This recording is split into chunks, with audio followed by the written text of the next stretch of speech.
है लगभग 300 लोगों की कैपेसिटी का ऑडिटोरियम, जिसमें हर तरह की फैसिलिटी मेरा खुद का बना हुआ है।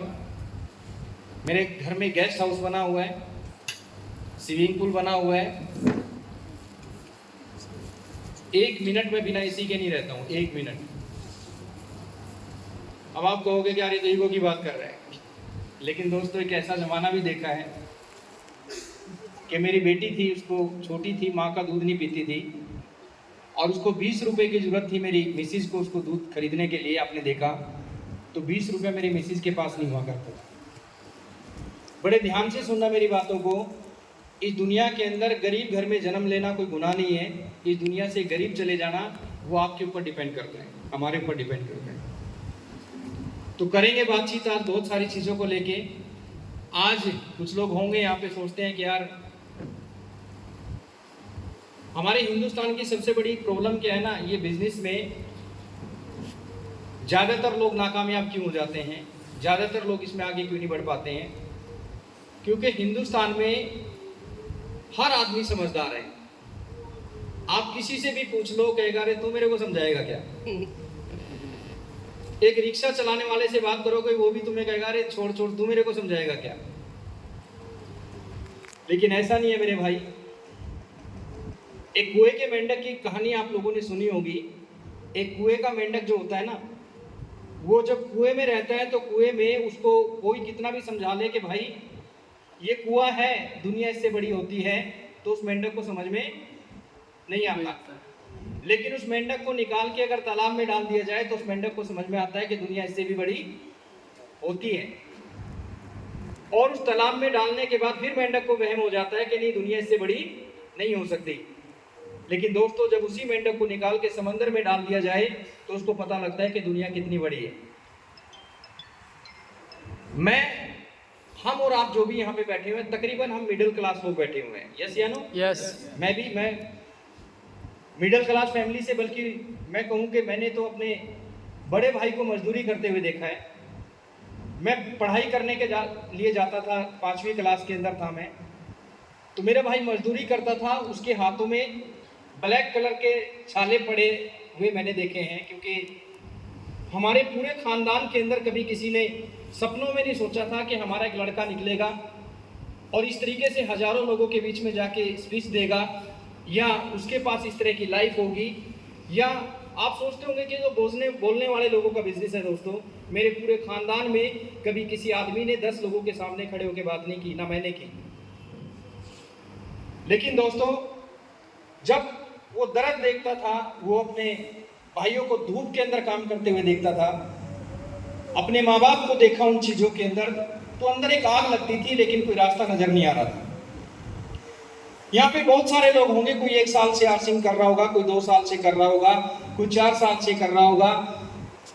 कोई फर्क नहीं पड़ता, आप जितनी मर्जी मीटिंग अटेंड कर लो। माफ करना, मैं थोड़ा दोनों चीज़ों को कवर करते हुए आगे बढ़ूंगा।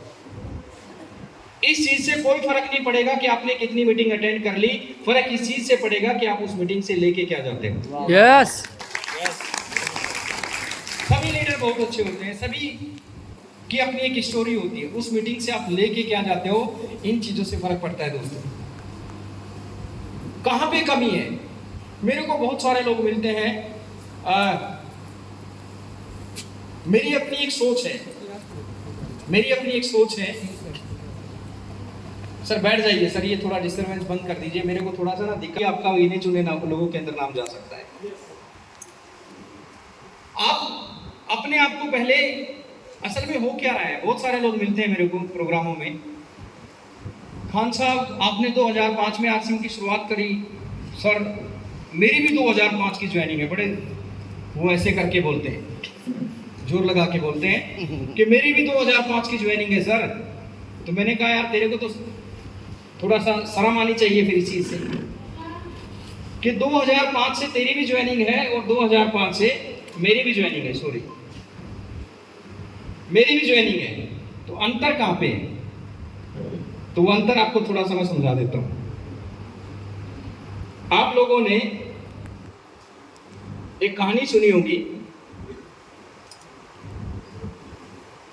अगर आपकी जिंदगी के अंदर, सभी लीडर आपको समझाते होंगे, मैं थोड़ा सा अलग तरीके से समझाने की कोशिश करूंगा। अगर आपकी ज़िंदगी के अंदर कोई गोल नहीं है, आपकी ज़िंदगी के कोई ड्रीम है नहीं है, स्ट्रॉन्ग सपने अगर आपके नहीं है, तो इस बिजनेस को बेशक करना छोड़ दो, कोई फ़ायदा नहीं है इसको करने का। एक कहानी आप लोगों ने सुनी होगी दोस्तों, एक आदमी रेगिस्तान के अंदर चलता जा रहा था और रेगिस्तान में जाके वो गुम हो गया। रेगिस्तान में जाके गुम हो गया और इतना तपती गर्मी के अंदर, तपती धूप के अंदर इधर उधर भटक रहा है, लेकिन उसको रास्ता नहीं मिल रहा है।